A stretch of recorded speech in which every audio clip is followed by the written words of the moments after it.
Hi, my name is Manuel Hoja. My topic is Rivaroxaban for thromboprophylaxis in high-risk ambulatory patients with cancer. Definition: venous thromboembolism is a frequent complication of cancer and cancer treatment with serious consequences for patients. Public efforts have focused on thromboprophylaxis in short-term settings such as hospitalization and major surgery.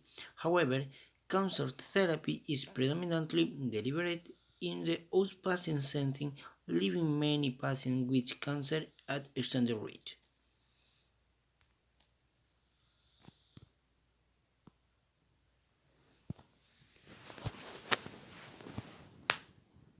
Yeah, so our study was designed to look at whether we can reduce thrombotic events in cancer patients. So cancer patients typically have very high risk for getting blood clots like a deep vein thrombosis or pulmonary embolism.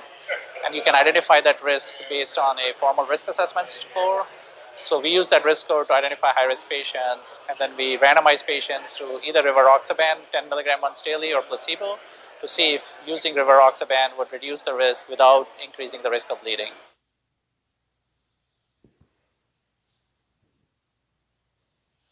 It was 841 patients that were randomized. It was a massive undertaking. It was 11 countries, 143 study centers worldwide.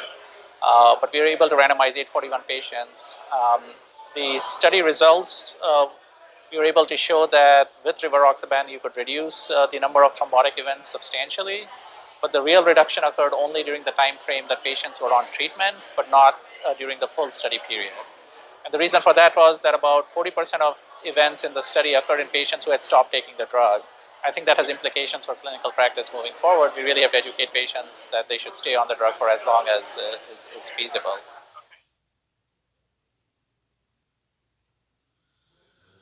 Yeah, so the take home message is that cancer patients that are high risk for getting thrombotic events, we can predict that risk pretty successfully using a validated risk score.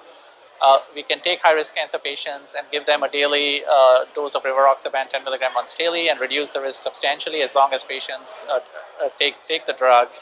And we did not really have any safety concerns. Major bleeding incidence was quite low, and non-major bleeding incidence was also quite low. So we are reassured about safety.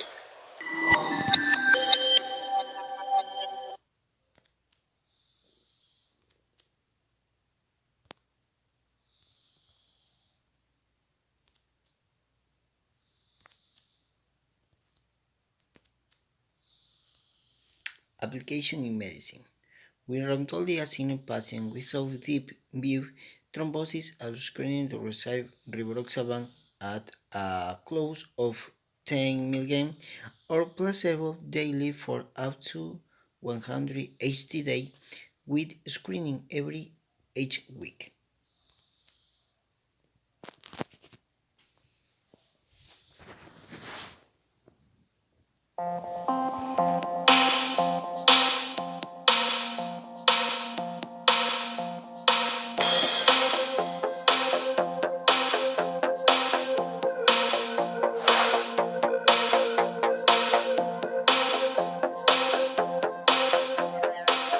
The question we were asking was, would taking a once-a-day drug of Rivaroxaban prevent blood clots from happening while patients are on systemic therapy, including chemotherapy or targeted therapy? The patients included in Cassini were patients with all solid tumors or lymphomas. We excluded patients with primary brain tumors, brain metastases, or other hematologic malignancies. They had to be patients at high risk for getting a blood clot. So we defined risk based on a score that my research group had previously developed, known as the Corona score. And we took patients with a Corona score of 2 or higher, and only those patients were included in the study. Additionally, we did lower extremity ultrasounds before starting patients on the trial, and we wanted to make sure that there was not a blood clot already present. And in this high-risk population, we found 4.5% rates of blood clot already present before patients even started on treatment.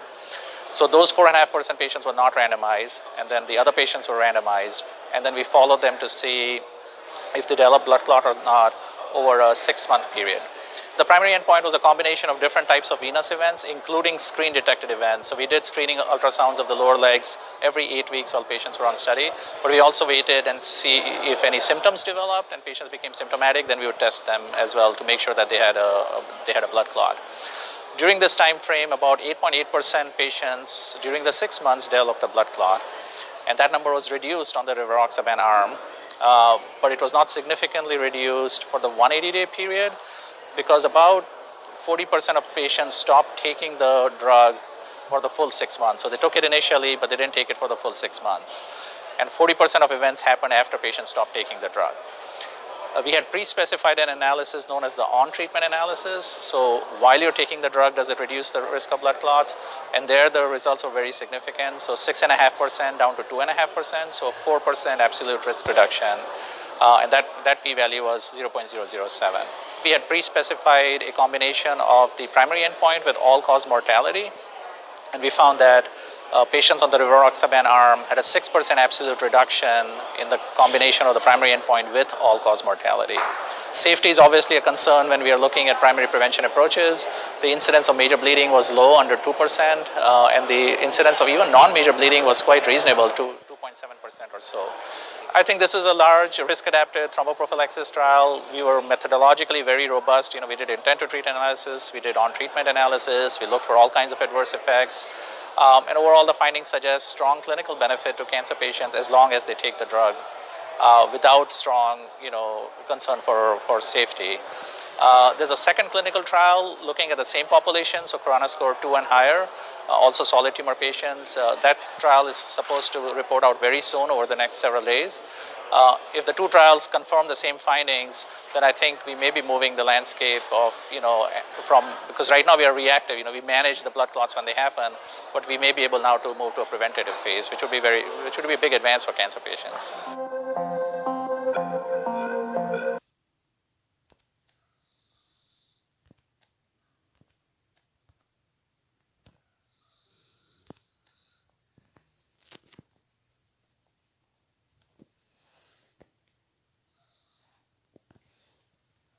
So Cassini is a late-breaking abstract that we're presenting here at the American Society of Hematology meeting in San Diego. Cassini was a very large multinational 11-country 140-center study that was run to ask the question, can we prevent blood clots in cancer patients who are at high risk for getting blood clots? This is a problem that's been known for years, that cancer patients tend to get blood clots, and they can be devastating for patients. You can end up in the hospital, you could potentially die from this, you can get long-term morbidity from it, you can have need to be on long-term oral anticoagulation for it. So lots of bad things happen when you get clots. We know how to treat clots once they happen, but it would be better if we prevented them from happening, because then you wouldn't have to deal with all the issues related to clots.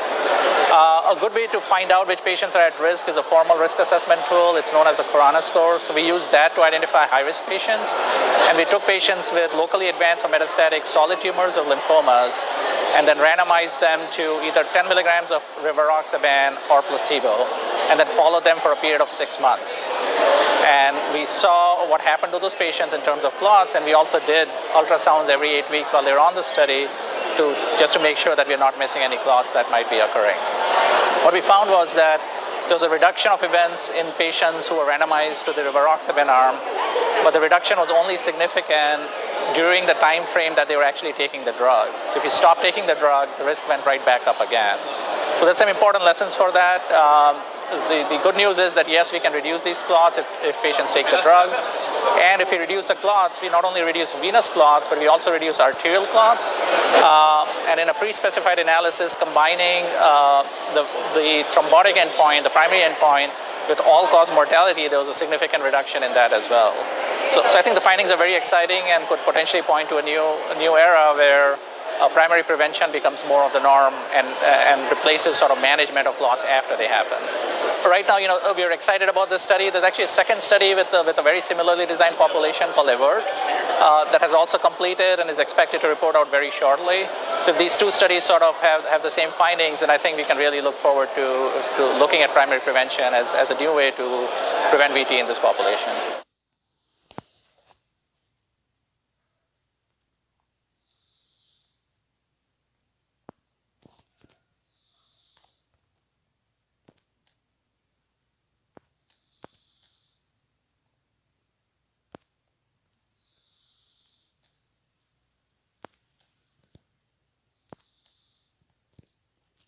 Pros and cons. Two large randomized trials in mixed cancer populations have evaluated extended prophylaxis with heparins, event rates and absolute benefit with love, and guidelines recommended against routine thromboprophylaxis ensures patients. Pros. During the intervention period, Rivaroxaban led to substantially lower incidence of such events with a low incidence or mild blending. Cons. In high-risk ambulatory patients with cancer treatment with rivaroxaban did not result in significantly lower incidence of venous thromboembolisms or death due to venous thromboembolisms in the 180-day trial period.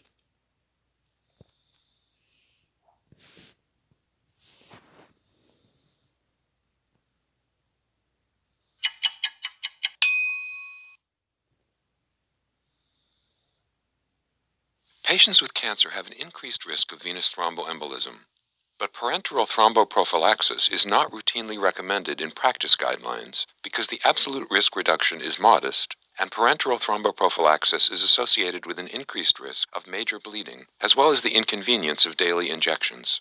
Could a direct oral anticoagulant such as apixaban, used as a thromboprophylactic agent in patients with cancer, offer advantages over parenteral agents, particularly with regard to convenience?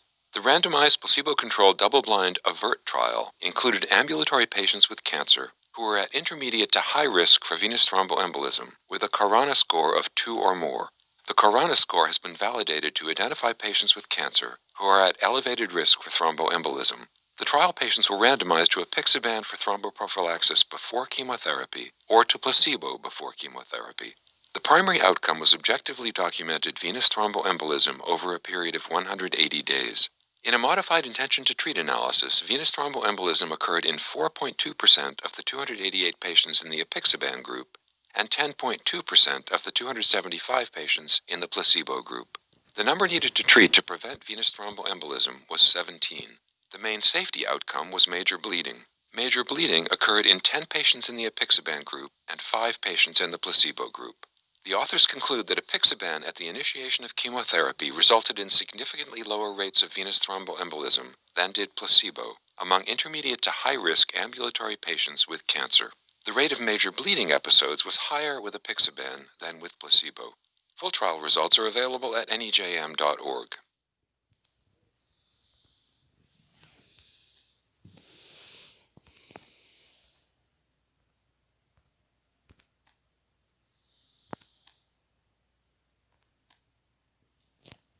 INSU applied in Ecuador since 2009. Two new oral anticoagulants have been marketed in Ecuador for the prevention of adult ETB. Dabigatran, Prolaxa, and direct and reversible thrombin inhibitor, and Rivaroxaban, Xarelto, and direct FXA inhibitor.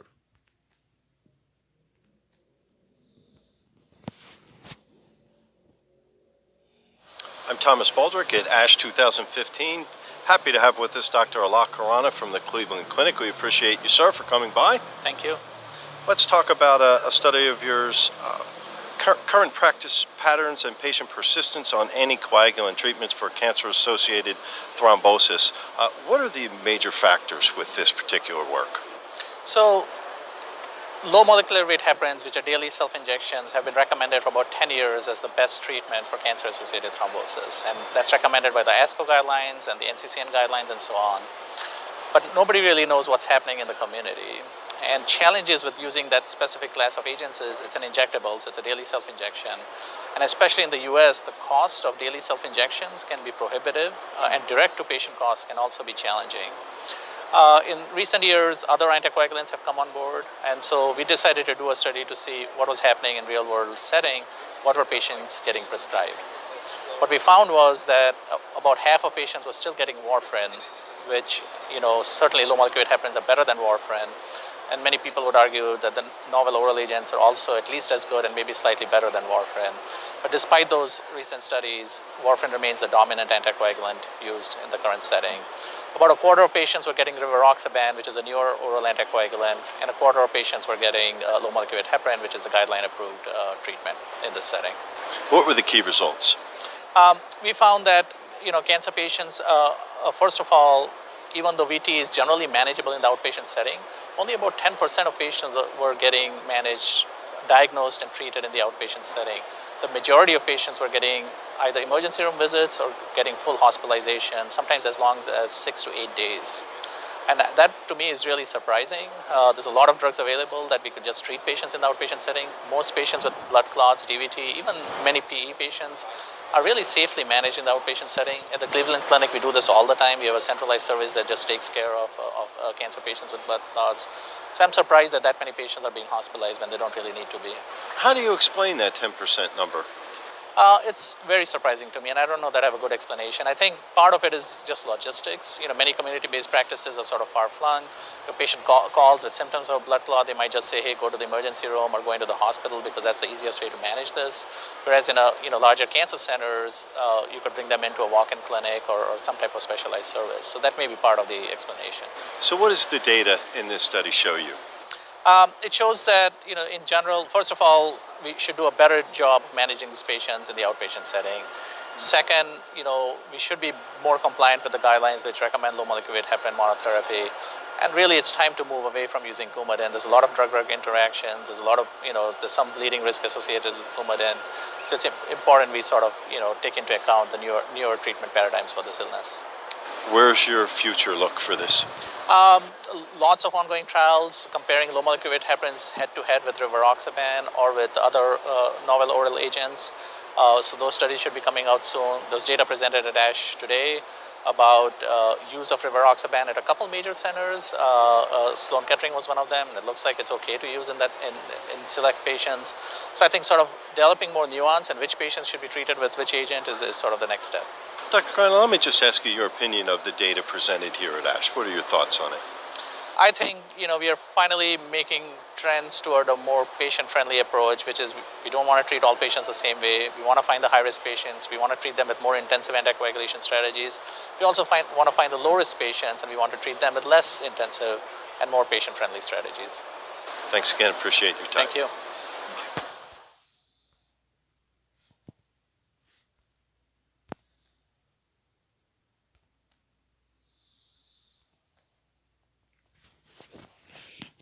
In conclusion, thromboembolisms have increasingly been identified incidentally during imaging studies for cancer.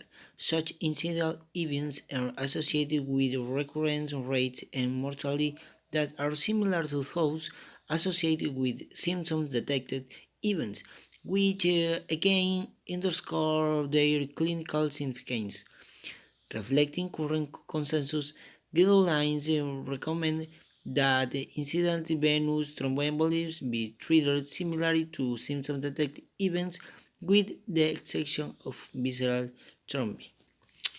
Thank you very much.